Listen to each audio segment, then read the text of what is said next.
Salut la famille, bienvenue une fois de plus sur un nouveau tutoriel. J'espère que vous allez bien. Ça fait pas mal de temps que j'ai pas mis des vidéos en ligne, raison pour laquelle aujourd'hui je vais vous présenter quelques VST qui vont vous aider dans votre mix et dans votre mastering très facilement et surtout dans certaines conditions auxquelles il faudrait utiliser ces VST-ci. Et avant de commencer, comme d'hab, si tu es nouveau sur la chaîne, je t'invite à télécharger le pack de VST que j'ai mis à ta disposition gratuitement dans la description comme cadeau de bienvenue sur ma page YouTube et je t'invite à regarder cette vidéo du début jusqu'à la fin parce que j'ai une petite annonce à vous faire sur cette vidéo.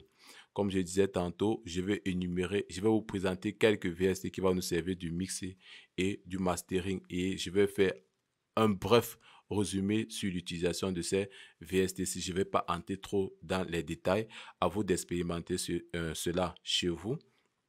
Et je ne suis pas en train de faire un placement de produits par rapport à ces VST-ci. Je me suis rendu compte que ces VST-ci sont non seulement efficaces et ça va nous alléger la facilité, ça va nous alléger la tâche dans notre mix et dans notre mastering. Sans toutefois tarder, nous allons les voir. Et je ne fais pas un classement, donc je ne suis pas en train de faire un classement des VST-ci. Donc je vais prendre un VST de part et d'autres, je vais vous montrer son utilité et dans quel contexte l'utiliser.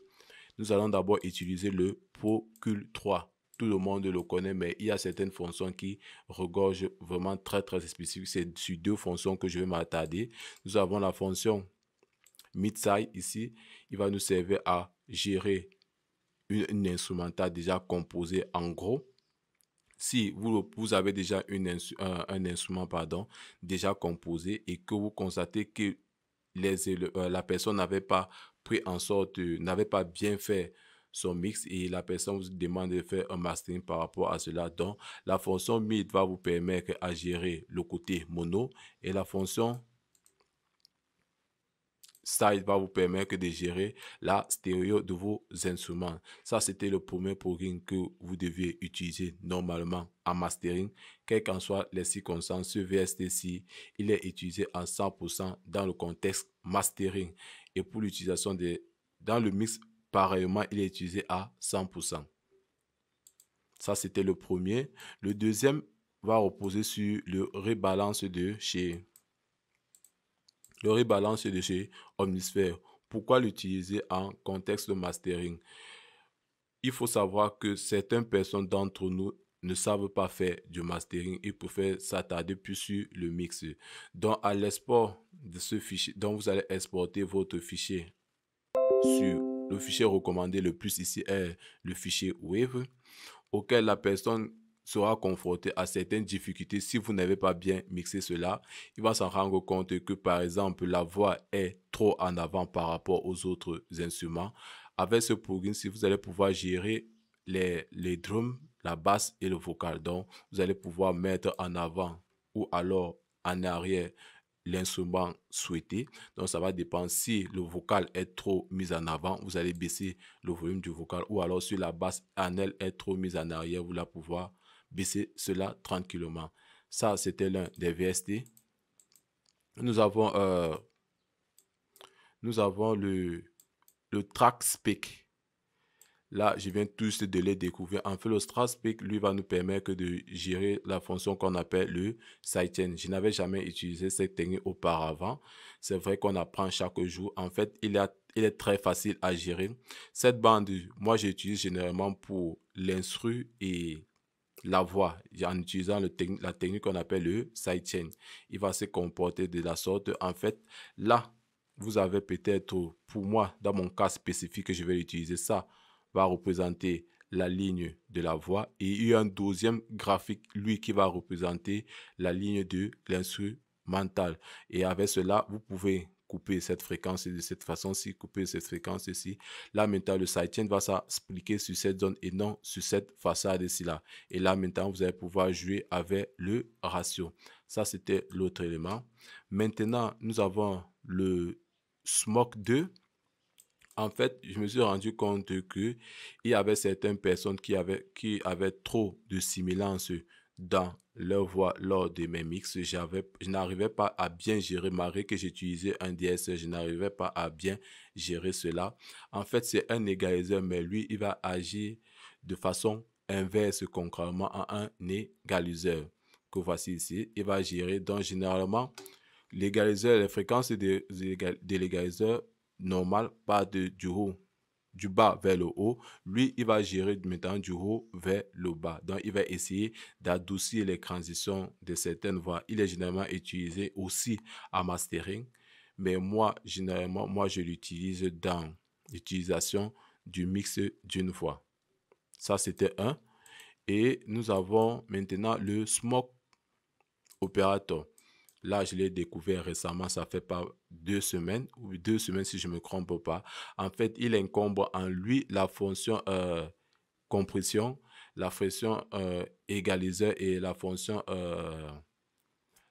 résonance. Donc, il essaie un peu de gérer toutes ces fonctions en lui. Vraiment, il est vraiment très, très génial. Et je vous conseille d'utiliser cela en fin de mastering. Vraiment, il est vraiment très, très génial par rapport à cela. Il regorge certains presets que vous voilà.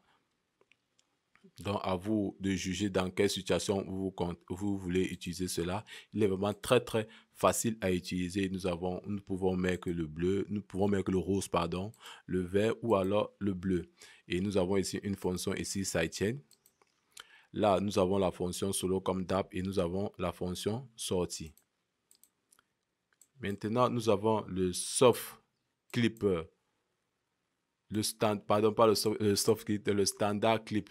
Je ne vais pas faire une publicité par rapport à cela. Bon d'entre vous dans FL Studio détiennent déjà le Future Soft Clipper. En fait, il agit de la même façon. Donc, il partage la même fonctionnalité, mais celui-ci est plus avancé par rapport à cette fonction. Vous le constatez sur le graphique que voici ici là.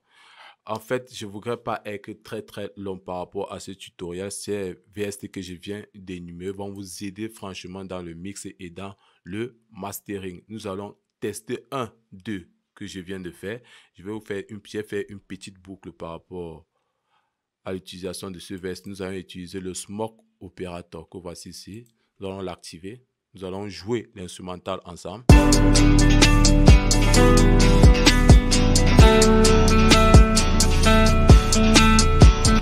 Là, il est activé. Je vais désactiver mon soft clip.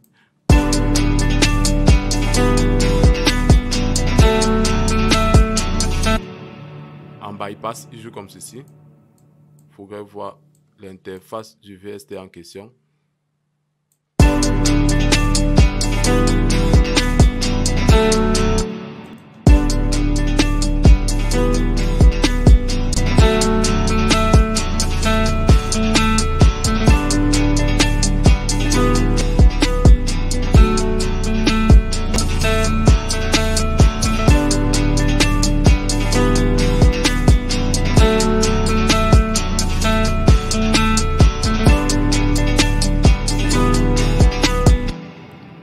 Ok, comme d'hab, si tu as aimé la vidéo et que ça t'a plus intéressé, tu t'abonnes, tu partages, tu commentes, tu likes et surtout, tu actives la clé de notification pour ne rater aucune de mes prochaines vidéos.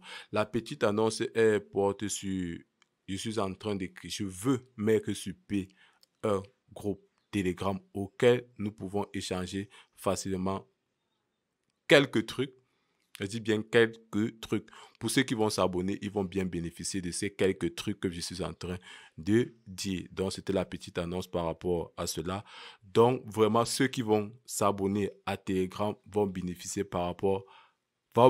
de ces avantages et qui vont suivre dans ce petit groupe que je suis en train de mettre sur pied. Pour cela, je vais mettre mon adresse email auquel vous pouvez m'envoyer vos contacts auxquels je vais vous ajouter facilement. C'était ATA Studio, c'était un tuto authentique. Je vous dis à la prochaine pour une nouvelle vidéo. Sur cela, suivez mes conseils, mettez cela en pratique. Vous allez pouvoir réussir vos mixes très très facilement. C'est vrai que je ne suis pas entré dans les détails. Et si ce genre de format vous intéresse, faites-moi part dans les commentaires aussi. Je vais vous énumérer quelques VST qui vont vous aider très très facilement. Et sur cela, à plus, portez-vous bien. Ciao, kiss.